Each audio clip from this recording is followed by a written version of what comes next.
구약 성경 시편 128편, 구약 성경 시편 128편 1절부터 6절까지, 구약 성경 899쪽에 있습니다. 시편 128편 1절부터 6절까지의 말씀을 봉독을 하겠습니다. 여호와를 경외하며 그의 길을 걷는 자마다 복이 있도다. 네가 네 손이 수고한 대로 먹을 것이라. 네가 복되고 형통하리로다. 내 집 안방에 있는 내 아내는 결실한 포도나무 같으며 내 식탁에 둘러앉은 자식들은 어린 감람나무 같으리로다. 여호와를 경외하는 자는 이같이 복을 얻으리로다. 여호와께서 시온에서 내게 복을 주실지어다. 너는 평생에 예루살렘의 번영을 보며 내 자식의 자식을 볼지어다. 이스라엘에게 평강이 있을지로다. 아멘.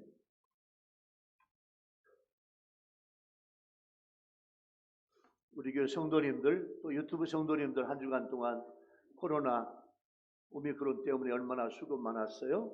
조심하고 또 조심하면서 하나님이 이번 주에도 건강하게 해주셨네. 할렐루야.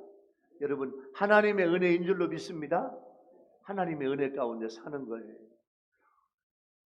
설날 연휴가 어저께 토요일부터 이제 시작이 됐어요. 금요일 날 저녁부터 실제로 시작이 됐는데 수요일 날까지 설날 연휴 동안에 여러분 즐거운 설날, 가족들과 함께 만나서 행복한 그런 설날 되시기 바라고, 해외에 있는 우리 성도님들은 여러분 설날 해외에도 다 떡국 잡수시겠죠? 즐거운 설날 되기를 바라고, 또 해외에 있는 또 국내 대전 이외 여러 지역에 있는 여러분들 모두가 행복한 그런 설날이 되시기를 바랍니다. 어떤 도둑이요, 깊은 밤에 어떤 집에 몰래 숨어 들어왔어요. 안방에 불이 켜져 있네요. 그래서 집에 몰래 안방 옆에 작은 방에 들어와서 몸을 숨기고 기다리고 있는데 안방에서 부부의 대화가 들려요. 이런 대화예요. 그렇게 아무거나 먹으니까 설사를 하잖아. 아무거나 먹으면 어떻게 설사하지? 에휴, 먹을 게 없네. 먹을 게 있어야지. 그러면서 이럴 때는 똥이라도 있으면 먹을 텐데, 그런 대화를 하는 거예요. 도둑 이야기를 듣고, 야, 이렇게 가난한 그런 부부, 가난한 가정에 내가 도둑질 하러 왔구나, 측은한 마음이 들었어요. 그래서 그 이야기를 듣고 그 집에 보탬을 주려고 다른 집에서 훔쳐온 물건하고 자기 주머니에서 돈을 다 내가지고 그 집에 다 놓고 몰래 빠져나왔어요. 부부는 이 사실도 모른 채 안방에 있는 거예요. 거실에서 화투를 치고 있었어요.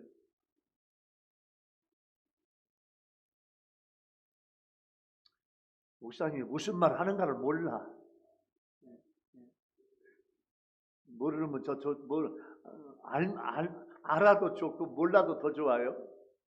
이번 설날에 화투를 치는 집들이 아마 많이 있을 것 같아요.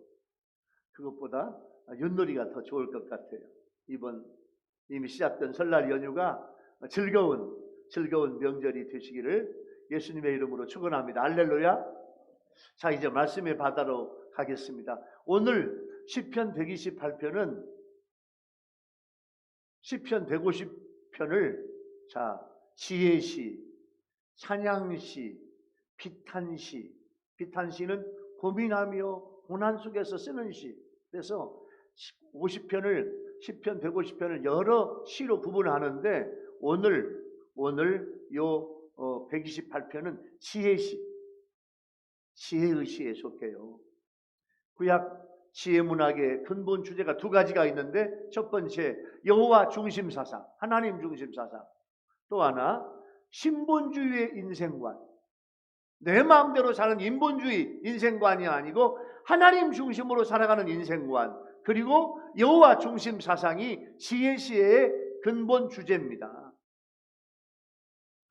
오늘 본문은 하나님을 경외함으로 복되고 형통할 것을 노래하고 있는데, 인간의 노력도 하나님의 도움이 있어야 수고한 대로 먹는 거예요.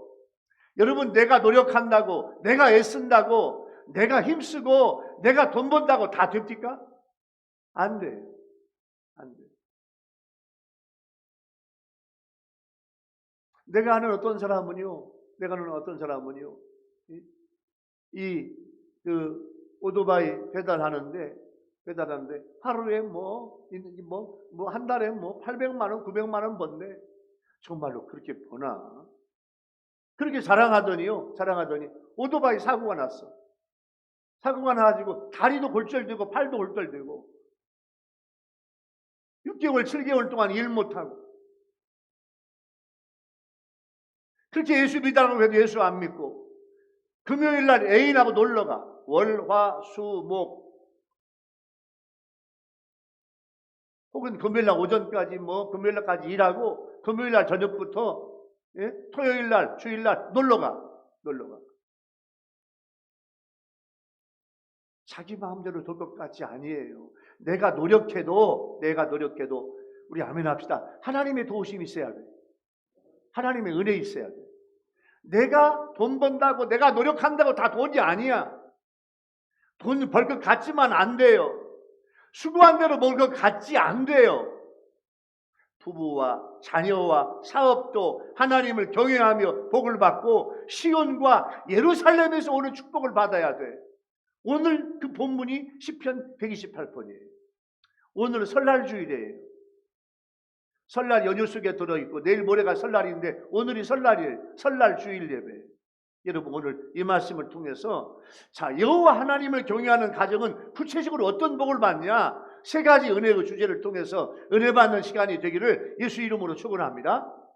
첫 번째, 하나님을 경외하는 가정은요, 복되고 형통해요. 오늘 128편은 절대 주권을 가진 하나님을 경외하며 그 말씀을 행함으로 하나님의 축복받는 것을 보여주어요. 그 앞에 있는 시편 127편과 128편은요, 요 형태가 비슷해요. 127편은 솔로몬의 시인데 128편 누가 지었는가, 언제 이 시를 지었는가 몰라요. 그런데 이 두 시는 가족, 가정, 자녀, 이런 내용들이 나오는 공통점이 있어요. 하나님의 복을 받는 조건은 먼저 하나님을 경외하는 거예요. 하나님을 경외한다는 말이 무슨 말일까요? 히브리어 야레라고 하는 말은, 경외한다, 그 말은 하나님을 존경한다. 여러분, 하나님을 존경하시기 바랍니다. 또 하나, 하나님을 두려워해. 두려워할 줄 알아야 돼요. 하나님을. 본문에서 경외한다는 것은 하나님을 신앙적으로, 인격적으로 존경하고, 그 다음에 하나님을 경외한다는 말은 나의 삶이 나와야 돼. 나는 경건한 삶을 살고 하나님께 예배를 드리고 하나님을 높여드리고 날마다 하나님 앞에서 진실하게 살아야 하는 것이 나의 경건이고, 그게 경외한 생활, 하나님을 경외하는 사람이에요. 하나님을 경외하는 가정은 하나님이 말씀하시고 하나님이 기뻐하시는 길을 가요. 진실로 복된 사람은 하나님을 두려워하고 하나님을 경외하고 그 가운데서 하나님의 길, 하나님이 뜻하시는 길, 하나님이 말씀하는 그 길을 선택해서 그 길을 걷습니다. 여기서 길은요, 단순한 길이 아니에요. 이 길은 나의 삶의 방식, 나의 행동의 방식이에요. 여러분의 삶의 방식, 여러분의 행동의 방식, 여러분의 삶의 태도가, 여러분 봐봐요. 내가 이렇게 살면 하나님이 나를 복 주실 건가? 하나님이 나에게 축복 주실 건가? 내가 지금 이렇게 살아가면 하나님이 나를 복 주실 건가? 생각해 보아요. 그래서 그의 길을 걷는 자, 그 말은 내 자의적, 내 마음대로 살아가는 게 아니에요. 내 마음대로. 그런 내 자의적인 삶의 방식을 버리고 나의 나쁜 습관을 버리고 거룩하고 선하신 하나님이 원하시는 삶, 하나님의 말씀과 법도를 따라 살아가는 삶이, 이게 하나님의 복된 삶이라는 거예요. 하나님을 경외하고 하나님의 법대로 걷고 따라가는 가정은 그 가정에서 가족들이 하는 손의 수고를 복되고 형통하게 하셔요. 모든 가족들이 열심히 성실하게 땀 흘려 일하는데 하나님께서는 그 일을 하는 가족들의 하는 일들마다 수고한 결실을 이루게 하신다는 말이에요. 여러분, 아까도 잠깐 말씀드렸지만 내가 열심히 일해도 돈이 안 되고 손해가 되고 사고가 나고 문제가 생기고 저주가 임하고 어려운 일이 생긴다니까요. 열심히 일을 했는데 자연재해가 와서 망하고, 열심히 일했는데 이민족이 침입해서 다 빼앗아가고, 농사를 잘 지었는데 메뚜기 때문에 농사가 망쳐요. 그러나 하나님을 경외하고 그 말씀을 지키며 사는 가정은 자신들이 땀 흘려 수고한 대로 거두어 먹게 되고 하나님의 돌보심과 보호하심과 지켜주심이 있을 줄로 믿습니다. 하나님을 경외하는 신앙이 복되고 형통한 가정을 만들어가는 유일한 길이에요. 그래서 모세는 이스라엘아, 네 하나님 여호와께서 내게 요구하는 것이 무엇인가 아냐? 너에게 요구하는 게 뭔가 아냐? 이 말씀은 여러분에게 주시는 말씀이에요. 자, 신명기 10장 12절 말씀에 보면, 이것 아멘 합시다. 하나님 여호와를 경외하며 그 모든 도를 행하고 그를 사랑하며 마음을 다하고 성품을 다하여 하나님을 섬겨라. 아멘. 그렇게 살아가면 하나님이 복 주신다는 거예요. 도와주신다는 거예요. 하나님을 크게 경외했던 인물이 있어요. 북이스라엘 이 아합 왕은 이전의 모든 왕보다 여호와 보시기에 더욱 악을 행해요. 그로 인해서 이스라엘 전역에 심한 기근이 와가지고 큰 어려움을 겪는데, 아합 왕은 회개하기는커녕 엘리야를 잡아 죽이려고 온 나라에 지명수배를 내려요. 이러한 아합과 엘리야의 긴장 관계 속에서 등장하는 오바댜의 신앙이 있는데, 이 오바댜는 하나님을 크게 경외하는 자예요. 열왕기상 18장 3절에 보면 오바댜는 아합 왕의 국내 대신으로, 쉽게 말하면 장관이에요. 왕을 옆에서 보좌하는 국내 대신이에요. 그런데 여호와를 잘 섬기고 하나님을 경외하는 사람이에요. 악한 왕 아합의 신하로서 결코 쉬운 일이 아닐 텐데 오바댜는 하나님을 크게 경외하는 자입니다. 모든 사람이 자기의 실익을 찾아 왕후 이세벨을 따라 그 앞에 복종하고 바알과 아세라 우상을 섬겼지만 오바댜는 오직 하나님만 경외하는 철저한 믿음의 사람이에요. 그렇게 하나님을 경외하니까 두터운 신임을 받아요. 어느 날 아합이 가뭄이 너무 들어서 짐승들이 갈증으로 죽게 되자 물의 수원을 찾아 나서는데 아합이 다른 사람은 다 빼고 오바댜만 데리고 가요. 그런 걸 보면 아합 왕은 이 오바댜를 크게 신임을 하고 있었다는 걸 알 수 있어요. 여러분, 요셉은 보디바르 집에서 옥중에서 성실하게 일함으로 모든 사람에게 두터운 신임을 얻는 생활을 하잖아요. 다니엘은 느부갓네살 왕의 두터운 신임을 얻어 총리가 되고 왕들이 바뀌어도 오랫동안 총리 일을 하잖아요. 그들은 세상이나 권력에 타협하지 않았고 신앙을 철저히 지키면서 세상 일에 있어서도 모범적이었어요. 오바댜는 죽음을 각오하고 하나님의 종들을 도와요. 오바댜는 아합과 이세벨이 모든 하나님의 선지자들을 죽이려고 하는 그때에 왕이 찾아 죽이려고 하는 여호와 선지자 100명을 몰래 숨겨줘. 먹을 것을 제공해요. 오바댜의 이런 행동은요, 권력을 포기할 각오가 돼 있어요. 죽음까지 각오한 행동이에요. 그렇게 하나님의 종들을 위해서 죽음까지도 각오하고 하나님의 종들을 지켜주고 보호하고 먹여 살려요. 명예와 권력을 잃을 뿐만 아니라 죽음도 각오하는 그런 행동을 하는 오바댜를 하나님은 지켜주셔요. 하나님을 경외하니까 하나님은 오바댜를 지켜주셔요. 여러분이 왜 수많은 가정들이 파괴되고 흔들리고 있냐면 축복의 원리인 하나님을 경외하는 삶을 실천하지 않고 자녀들을 제대로 가르치지 않기 때문이에요. 돈 잘 벌고 직장이 좋은 외적인 환경과 조건이 우리 가정을 지탱해주고 복되게 할 수 없습니다. 오직 하나님을 경외하고 하나님께 순종하며 복종하는 가정이 될 때 하나님의 축복이 임하는 거예요. 그리고 그것을 기초로 범사가 형통케 되는 거예요. 그러므로 성도의 가정은 하나님을 경외하는 것을 철저하게 가르쳐야 돼요. 경건한 고넬료와 그의 가정에 하나님의 사자가 나타났어요. 사도행전 10장에 볼까요? 사도행전 10장 2절 3절에 보면 그가 경건해요. 고넬료가 경건해요. 로마의 백부장인 고넬료가 경건해요. 온 집안과 더불어 하나님을 경외해요.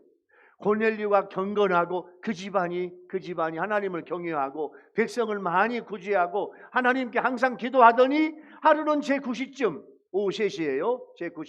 제9시쯤 되어 환상 중에 밝히 봄에 하나님의 사자가 들어와 이르되 고넬료야 이렇게 말하는 거예요. 여러분 자신을 보아요. 여러분 요즘 여러분들이 경건합니까? 경건하게 살아가나요? 하나님을 경외하나요? 하나님의 사자가 천사가 여러분의 가정에 들어와서 고넬료야 여러분의 가정에 들어와야 돼요. 오늘 첫 번째 은혜의 주제는 뭐예요? 하나님을 경외하는 가정은 복되고 형통해요. 자, 여러분 자신과 여러분 가정이 하나님을 경외하고 있습니까? 하나님을 인격적으로 존경하고 하나님을 두려워하고 하나님을 높이고 그리고 나 자신의 삶이 경건하고 예배의 삶을 살고 하나님이 원하시는 삶을 지금 살아가고 있냐 그 말이에요. 그것이 그렇게 살아가면 하나님을 경외하는 하나님 원하시는 삶을 살아가면 하나님이 여러분들을 복되고 형통하게 하여 주실 줄로 믿습니다. 그 복을 받아야 돼요. 두 번째 은혜의 주제는 하나님을 경외하는 가정은 부부와 자녀가 복을 받습니다. 하나님은 가정에 주시는 두 가지 축복을 오늘 본문에서 말씀하는데 하나는 아내에 관한 축복이고 하나는 자녀에 관한 축복이에요. 먼저 요 시편 128편의 시인은 아내를 어떻게 표현하냐면 결실한 포도나무라고 말해요. 결실하다 그 말은 히브리어 파라라는 말인데 이건 생육하다, 생육이 중다하다, 생육이 많아진다, 번성하다 이런 뜻을 가지고 있는데 좋은 열매를 많이 맺는 복된 상태를 말해요. 그러니까 문자적으로는 이 아내가 많은 시식을 낳는 쉽게 말하면 다산 그런 의미보다도 하나님의 풍성한 축복의 결실, 가정의 번영, 가정의 화목을 말해요. 아내를 포도나무에 비유하는데 포도나무는 가지가 연약한 것이 특징이에요. 저 좀 끌 수 없나요?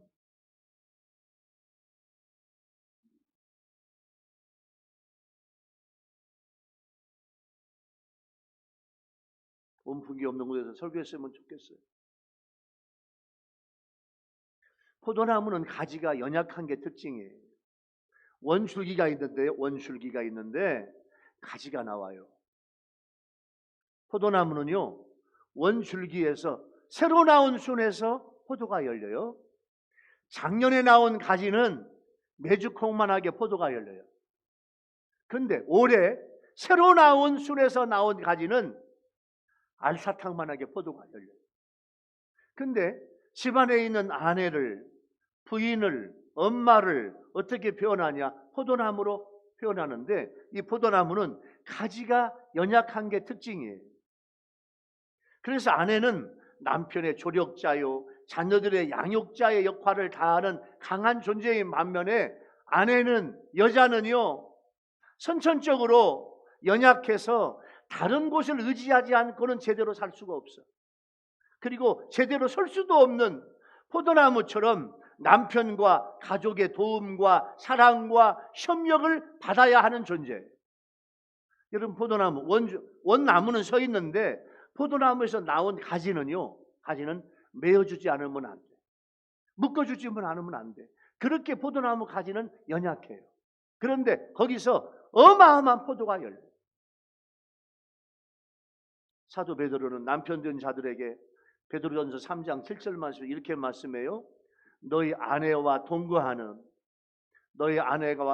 동거하고 저는 더 연약한 그릇이요 또 생명의 은혜를 유업으로 함께 받을 자로 귀히 여겨라. 네 아내를 귀히 여겨라. 그렇게 말씀하고 있어요. 그래서 남편과 아내는 서로 사랑하고 이해하고 부족함을 채우기 위해서 수고함으로 온전히 협력하고 도울 때 온전한 부부가 돼요. 부부는 가정의 기초입니다. 오늘날 가정이 불행해지는 대부분의 원인은 부부에게 문제가 있어요. 그 문제의 시작은 서로 이해하고 품어주기보다 자기 위주로 생각하고 판단하는 이기심에서 시작이 돼요. 요즘 결혼 앞둔 신랑 신부에게 왜 결혼하냐? 결혼의 이유를 묻는 질문에 놀라운 3가지가 나왔어요. 첫 번째, 외롭다. 자기가 외롭다는 거예요. 두 번째, 정착하고 싶다. 세 번째, 불편하다. 생활이 여러 가지 불편한 게 많다는 거예요. 결혼해서 시작된 부부 생활이 상대방을 배려하기보다 자신의 편안을 추구하는 이기적인 자세가 결혼 생활을 행복하게 하지 못해요. 가정을 만들어주신 하나님은 창세기 2장 24절에서 남자가 그 부모를 떠나 그 아내와 연합하여 둘이 한 몸을 이루는 것을 부부라고 하셨어요. 즉 부부는 뭐냐면 내 욕심을 채우는 것이 아니고 상대방의 부족함을 채워서 하나가 되는 거예요. 그래서 아름다운 부부, 아름다운 가정은 서로 이해하고 협력해서 부족함을 채워주는 마음에서 시작이 돼요. 그런데 명령하고 복종하라고 하고 일방적인 희생을 요구하면 갈등과 싸움과 불행만이 계속돼요. 남편은 연약한 포도나무인 아내를 잘 지지해주고 아내는 남편을 존중하고 사랑함으로 아름다운 결실을 만들어 가야 돼요. 에베소서 5장 28절 말씀해 볼까요? 이와 같이 남편들도 자기 아내 사랑하기를 자기 자신과 같이 할지니 자기 아내를 사랑하는 자는 자기를 사랑하는 것이라. 자기 몸은 얼마나 있겨요. 자기 몸은 조금만 아프면 병원 가고 자기 몸을 위해서 다 하잖아요. 아내를 그렇게 자기 몸처럼 사랑하라는 거예요. 제가 주례할 때 신랑과 신부에게, 물론 신랑도 중요하지, 그러나 신랑보다 더 중요한 게 신부야. 성경적이에요. 이게 남자보다 여자가 더 중요해요. 어느 여자가 그 집안에 들어오냐에 따라서 그 집안이 달라져요. 못된 여자가 들어오면 그 집안 망해요. 믿음의 사람, 하나님을 경외하는 사람, 신앙이 있는 사람, 기도하는 사람, 하나님의 여자가, 하나님의 사람, 하나님이 축복해 준 여자가 들어오면 그 집안은 번영해요. 우리 교회 여자 성도님들, 유튜브 여자 성도님 여러분 모두가 하나님 앞에 복받는 이런 포도나무와 같은 그런 여인, 그런 아내가 되기를 예수님의 이름으로 축원합니다. 할렐루야. 여기서 복이 임해요. 자, 두 번째 복은 자식이 나오네요. 어린 감람나무로 비유해요.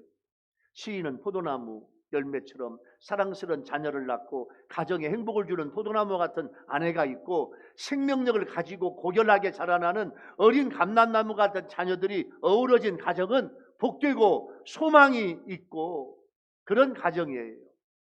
어린 감람나무가 원 감람나무로부터 생명력을 부여받는 것은 부모와 연결된 중요성이 있어요. 그리고 성장이 빨라요. 어린 감람나무는 오래된 감람나무로부터 뻗어나온 새로운 줄기인데 신선함이 있고 활력이 있고 건강함이 있고 성장을 상징해요. 이것은 부모에게 있어서 자녀란 큰 기쁨이고 활력이고 희망인 것처럼 자녀에 있어서 부모는 내 인생에게 큰 영향력을 주는 존재입니다. 북이스라엘을 볼까요? 여러분, 북이스라엘은 반란에 의해서 세워진 나라예요. 초대왕 여로보암은 이스라엘 땅에 우상 숭배가 시작되게 한 장본인이에요. 이런 본가지에서 나온 어린 감람나무가 어떠했겠어요? 그들은 아비의, 할아버지의 잘못된 악한 영향력에서 벗어날 수가 없어. 그래서 북이스라엘은 끊임없이 반역, 반란, 쿠데타, 우상 숭배로 점점 피폐해져 간 나라가 북이스라엘.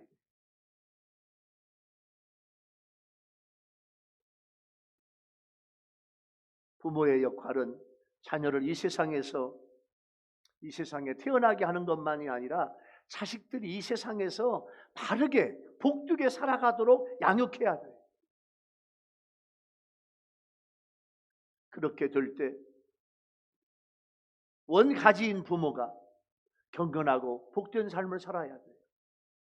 상에 돌린 어린 감람나무 같은 자녀들은 부모의 영향력으로 강건하고 복되게 자라날 수 있어요. 건강한 삶과 복된 삶으로 믿음의 본이 되는 부모가 되어요. 가지처럼 연약한 자녀들에게 흡족한 축복의 양분을 공급해 주는 거예요. 이렇게 하나님을 경외하는 가정이 복을 받아요. 여호와를 경외하는 여자가 돼야 돼요. 여호와를 경외하는 성도가 돼야 돼요. 아무리 완악하고 성격이 나쁜 사람이라도 자기 마음에 드는 여자는 사랑하게 돼 있어요. 결혼은 매우 중요합니다. 요즘 젊은이들이 결혼할 때 가장 우선시하는 게 뭐냐? 여자들은요, 직장 이꼴 경제력, 이걸 우선시해요. 그런가 하면 남자들은 여자의 외모를 가장 먼저 보아요. 그러나 이런 것들이 그렇게 중요한 게 아니에요. 신앙이 중요하고 믿음이 중요하고 하나님을 경외하는 것이 가장 중요한데 세상은 그렇지 않아요. 옛날에 여자들은 여러분 16세가 되면 이팔 청춘이라고 했잖아요. 요즘은요 10대들도 화장을 해요. 10대들이 이쁘게 하는 걸 뭐라고 그래요? 10대들은 치장이라고 그래요. 치장. 20대는 화장. 30대가 얼굴에 화장하는 것을 분장이라고 그래요. 40대가 되면 얼굴에 잡티가 생기고 기미가 끼기 시작해요. 그래서 그때는 얼굴에 파운데이션을 진하게 발라야 돼. 그래서 40대는 변장이라고 그래요. 변장. 50대는 주름살이 깊어져요. 그러므로 유장을 해야 돼. 50대의 화장을 유장이라고 그래요. 60대가 넘으면 어떻게 될까요? 60대가 화장하는 것은 포장이라고 그래요. 포장. 70대는 환장, 80대는 끝장이래요. 사람의 외모가 아무리 아름다워도 시간이 지나감에 따라서 그 아름다움은 지나가기 마련이에요. 여러분, 중요한 것은 시간이 가면서 우리에게 오는 젊음이 다 지나갑니다. 인간은 누구나 다 지나가요. 예? 얼굴에 주름살이 생길 수밖에 없어요. 괜찮아요. 근데 문제는 뭐냐면 내가 하나님 앞에 지혜로운 사람인가? 지혜로운 여인인가? 하나님을 경외하는 여인인가? 이게 중요해요.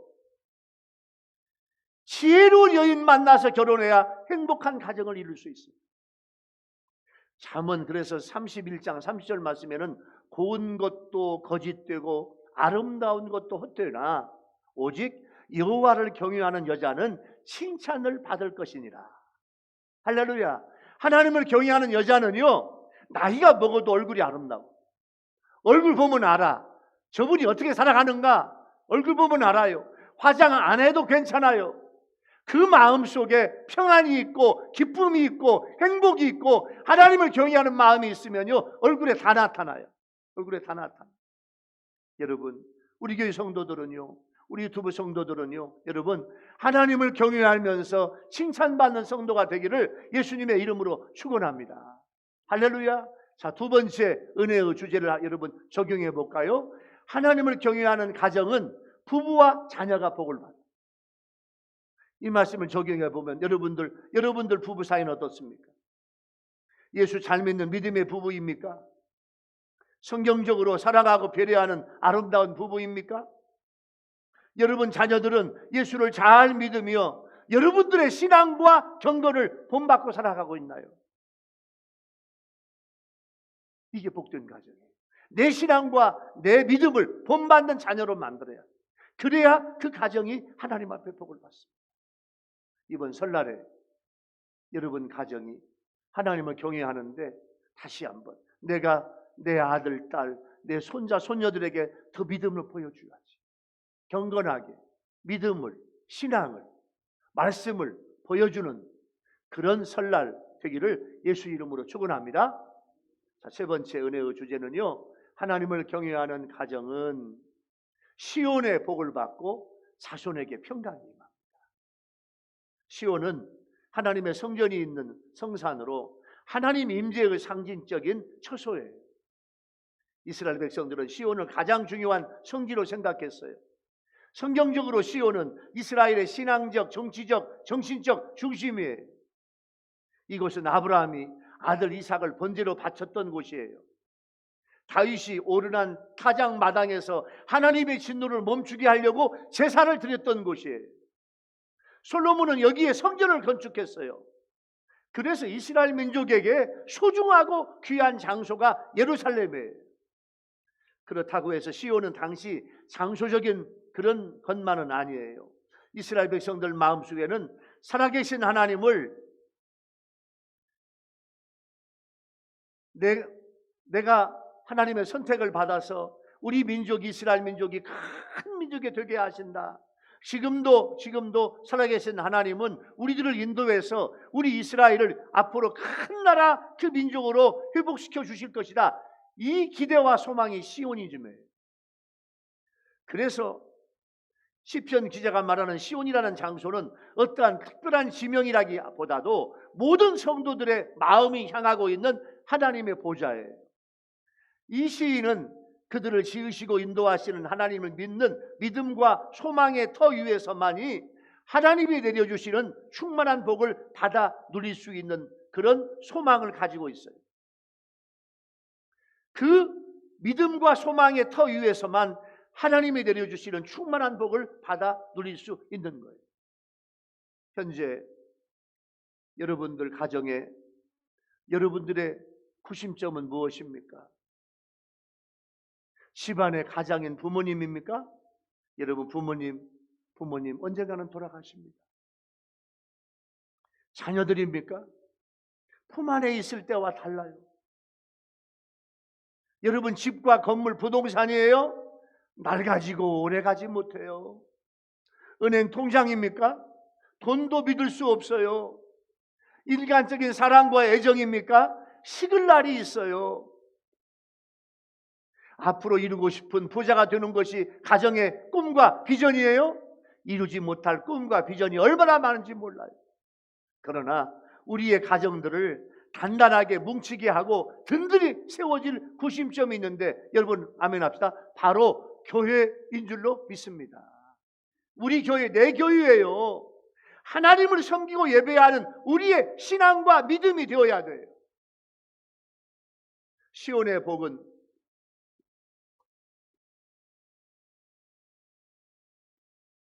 바로 교회를 통한 하나님의 축복이에요. 현대는 교회 시대입니다. 내 교회를 통한 예배의 은혜, 말씀의 은혜, 성령의 은혜, 기도의 은혜, 선교, 전도를 교회 중심으로 해야 돼요. 하나님을 경외하는 영적인 구심점은 흔들림이 없는 시온의 복을 받게 하시는 거예요.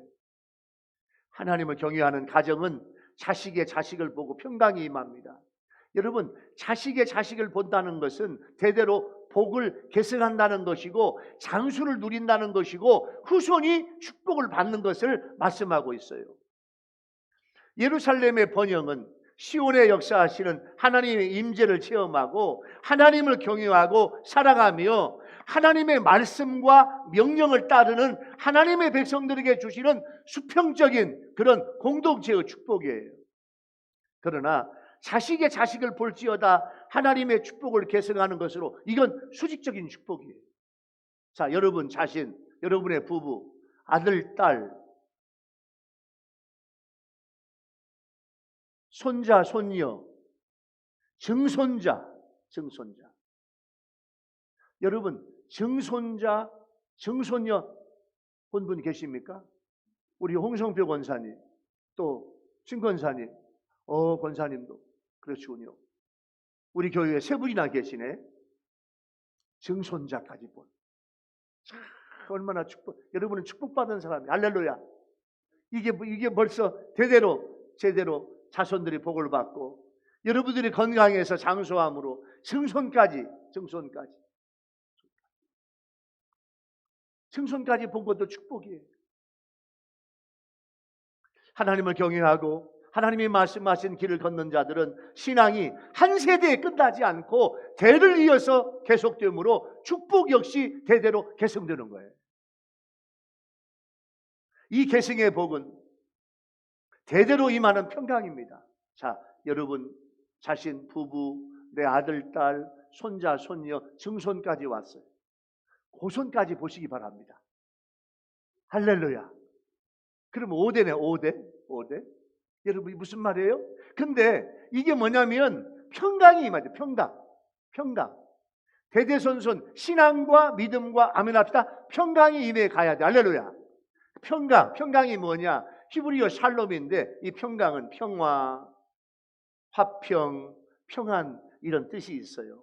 이 평강은 5가지가 있는데 영적인 평안. 영적으로 평안해야 돼. 영적으로 평안하지 않고 귀신이 들어와서 괴롭히고 마귀가 괴롭히고 악마가 괴롭히고 이건 영적으로 평안하지 못한 거예요. 2번째, 육체적인 건강. 몸이 안 아파야 돼. 머리부터 발끝까지 사지백체 오장육부가 건강해야 돼. 여러분 모두가 건강하게 되기를 예수님의 이름으로 축원합니다. 혹시 아픈 몸도 하나님의 치료해 주셔서 건강하게 되기를 예수 이름으로 축원합니다. 평강은 영적인 평강, 2번째 육체적인 평강, 3번째 물질의 복.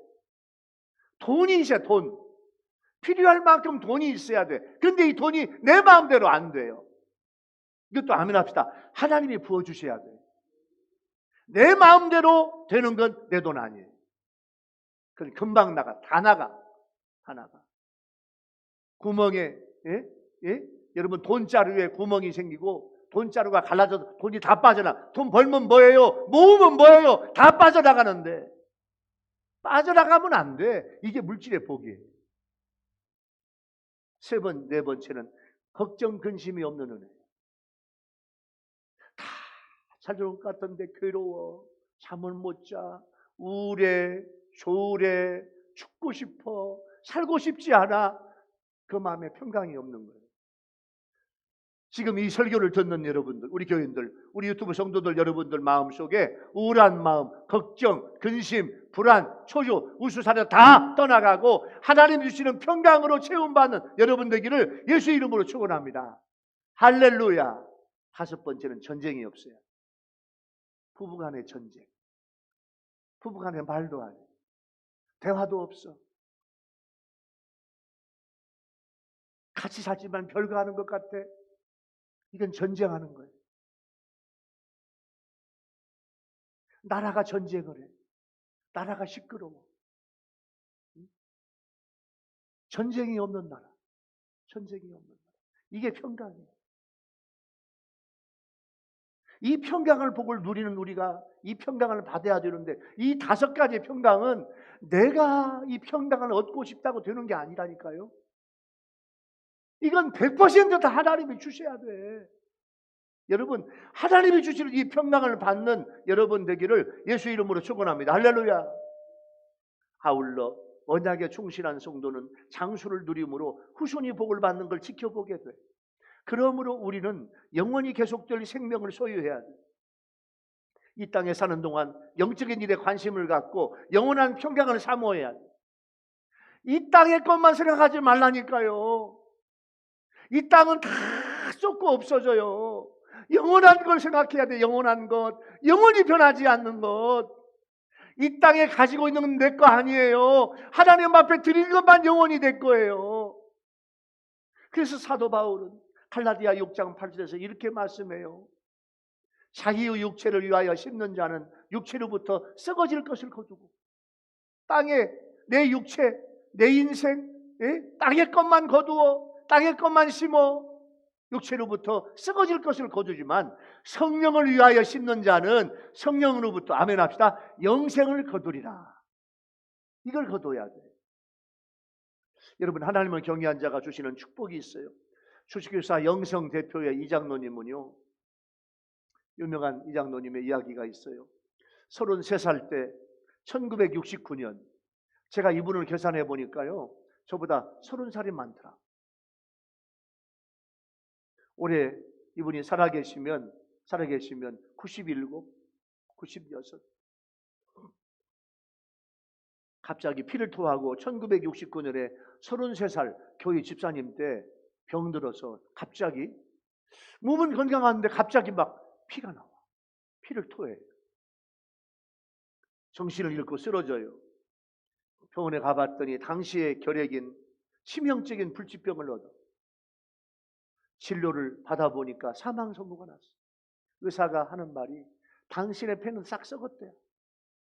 더 이상 가망이 없다.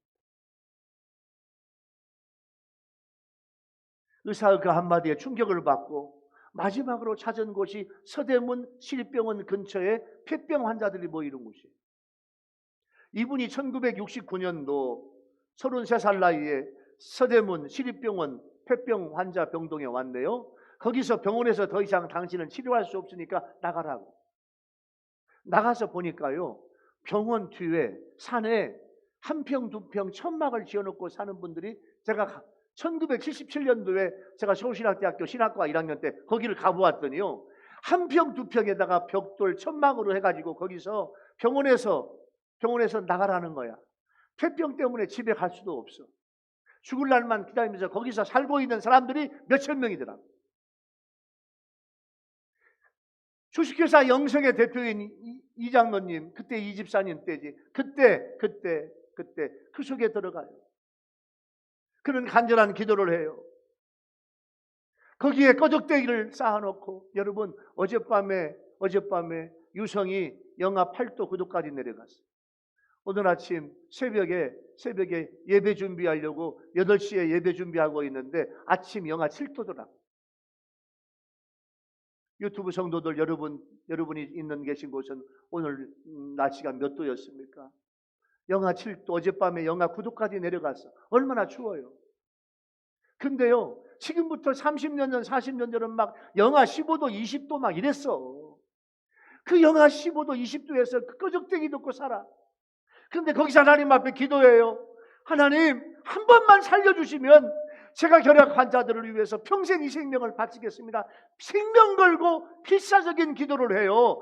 하나님 앞에 생명 걸고 기도하니까 하나님이 기적을 베풀어 주셨어요. 병고침을 받게 해서, 할렐루야. 썩었던 배가 다시 살아나게 하셨어요. 하나님은 이런 역사도 하실 줄로 믿습니다. 하나님은 못하실 것이 없는 하나님이에요. 여러분의 아픈 몸들도 하나님이 얼마든지 치료해 주실 수 있다. 하나님이 치료의 하나님이에요. 이분이 그 기적을 체험하고 신유의 은혜를 고침받고 사업 전선에 뛰어들어요. 오직 하나님 하나의 목적. 하나님이 저를 살려주셨잖아요. 하나님, 내 모든 사업의 수익금은 결핵 환자들을 살리는 것에 사용하겠습니다. 장로님은 베데스다 선교회를 만들고 폐병 환자들의 보금자를 열심히 사업을 해가지고 번 돈으로요, 전부 다 폐병 환자들을 위해서 복지 사업을 해요. 이분이 은혜 받고 40년 동안 하루 매월 평균 200명의 환자를 돌보고 살리고, 전부 이분이 7만 명의 환자를 살려. 폐병 환자를. 그때 1977년도에 제가 모시던 제 멘토 목사님이 그 시립병원 뒤에 있는 폐결핵 환자 중에서 몇 명을 초청해가지고 나를 가르쳐준 목사님이 그때 당시에 개고기를 사주시더라고. 저보고 그래요. 폐병 환자들은 잘 먹어야 돼. 그래서 이분들한테 개고기를 먹이는 거야.